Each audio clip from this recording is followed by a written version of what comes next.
Builder. Un jeu de pose de cartes dont on a trouvé le graphisme particulièrement séduisant. Ensuite, il y a toutes les compétences travaillées sont donc l'orientation des pièces, la discrimination visuelle. Et puis ce qui nous a particulièrement plu, c'est que c'est un jeu qui laisse sa chance aux joueurs tout au long de la partie. Voilà. Bonjour. Bonjour. Bonjour. Nathalie de chez Djeco. Je viens vous présenter Space Builder. Alors, Space Builder, c'est pour les grands.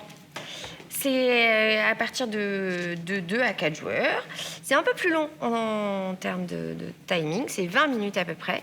C'est de 8 à 99 ans. C'est un jeu sur le repérage spatial. C'est ça qui est intéressant. Et c'est un jeu de Jonathan Favre-Godal et illustré par Philippe Giordano.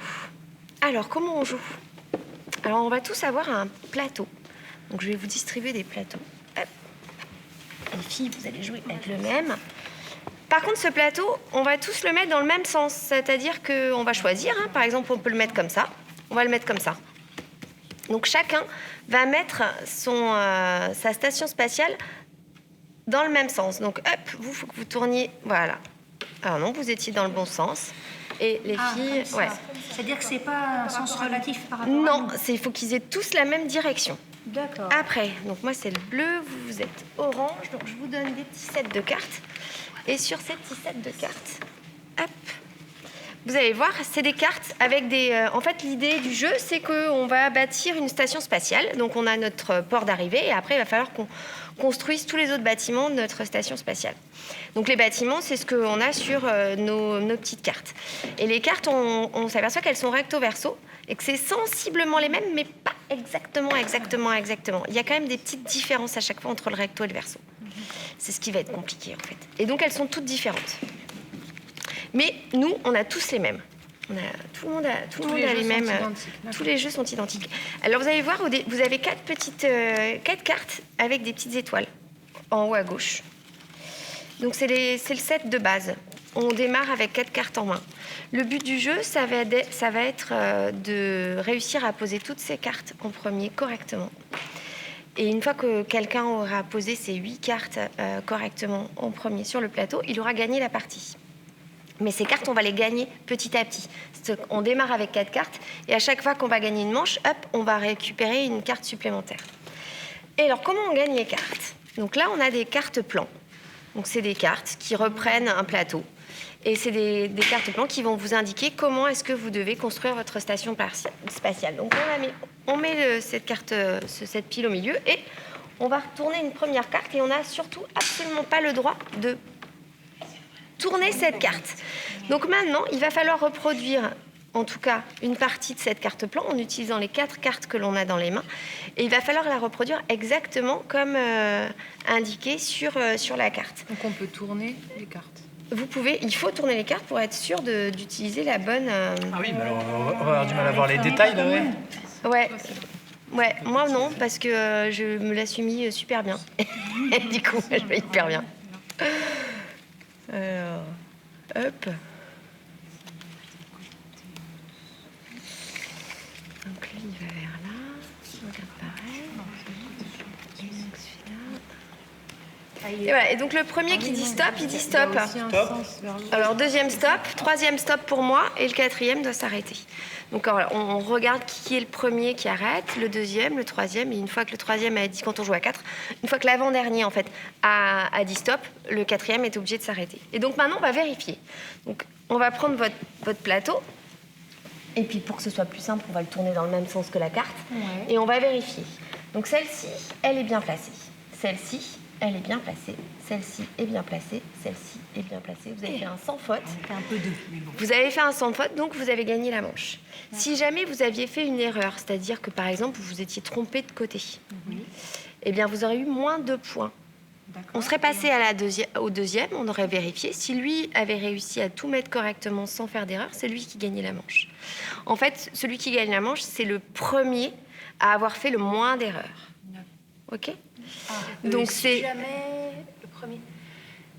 jamais tout le monde a fait une erreur, mais il y en a un qui en a fait moins que les autres, eh ben, c'est celui qui en a fait le moins que les autres qui a gagné. Et si tout le monde a fait le même nombre d'erreurs, c'est le premier qui a arrêté le jeu qui a gagné.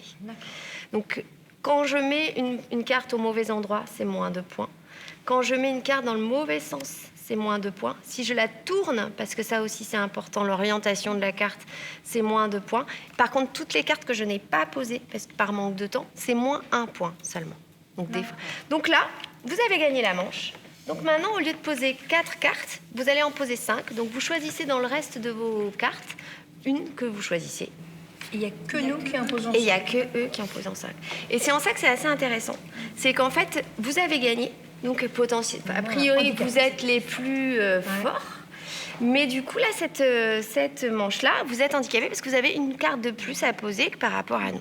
Donc, même système, on retourne une carte et on recommence. Donc là, c'est vrai que avec le reflet...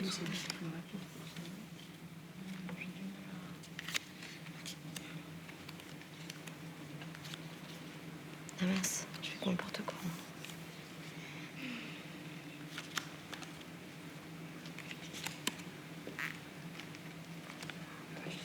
Stop. Alors on vérifie. Hop, on va dire que c'est vous qui avez commencé. Donc c'est bon, c'est bon, c'est bon, c'est bon. Vous avez gagné la manche. Voilà. Et ainsi de suite, jusqu'à ce qu'on gagne toutes les cartes, les unes à la suite des autres. Et une fois, alors plus vous allez avoir de cartes en main, plus ça va être compliqué. Et moi, c'est plus sur les détails, les différences là, par exemple, juste là qui part dans l'autre sens. Alors c'est le nombre de dublots. Là, il y en a 3. Ah oui, voilà, moi je pensais que c'était ça, du coup. Les jambes sont pas droites aussi. Moi, Les jambes écartées. Ouais, c'est à chaque fois, c'est des petits détails, mais qui sont quand même assez repérables quand on fait attention aux Du coup, c'est détails. le premier qui réussit une manche en 8 cartes qui gagne la partie. Voilà. Donc bien sûr, quand on est moins nombreux, ça dure moins longtemps, forcément. Donc en étant loin, Puisqu'il n'y a que 2 personnes et qu'à chaque fois, il y a moins un gagnant par manche.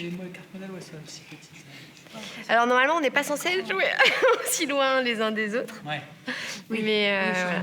Donc en fait, ce qui est hyper intéressant dans ce jeu-là, à mon sens, il y a 2 aspects qui sont hyper intéressants. D'abord, la mécanique même du jeu et le fait de se repérer, voilà, d'être obligé de se tourner ou de faire ça mentalement et de réussir à positionner ses cartes correctement pour qu'elles soient bien positionnées dans le bon sens et dans la bonne orientation. Et le fait de rajouter en plus le côté recto verso, ça rajoute en plus de la difficulté.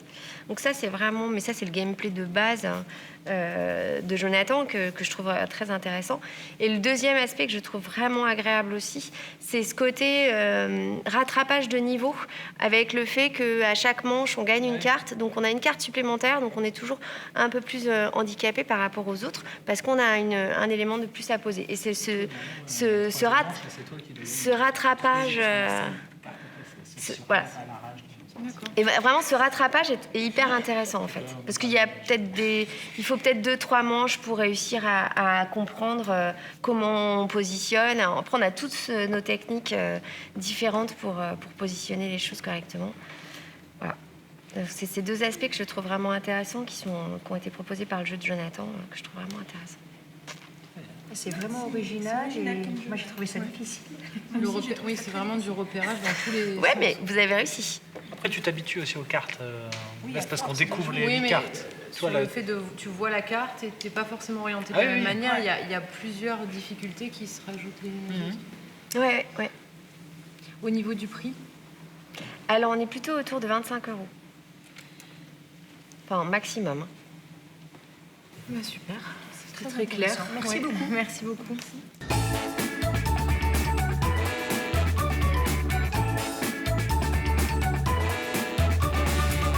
Donc voici Space Builder, un jeu de chez Djeco qui se joue à partir de 8 ans et en famille, de 2 à 4 joueurs, à peu près 20 minutes de jeu. C'est un jeu conçu par Jonathan Favre-Godal et illustré par Philippe Giordano. Et c'est un jeu de représentation spatiale. Donc l'idée, ça va être de réussir à repositionner des cartes correctement dans le bon sens et au bon endroit par rapport à un plan qui ne sera pas forcément dirigé dans la même direction que votre jeu. Donc, il va falloir réussir à repositionner tout ça dans votre tête correctement. C'est un jeu aussi qui propose un double niveau, c'est-à-dire que dès que vous allez gagner une manche, vous allez être handicapé par rapport aux autres. Donc ça permet aux autres de raccorder le niveau plus facilement. Voilà, c'est un jeu original, beau et marrant à jouer.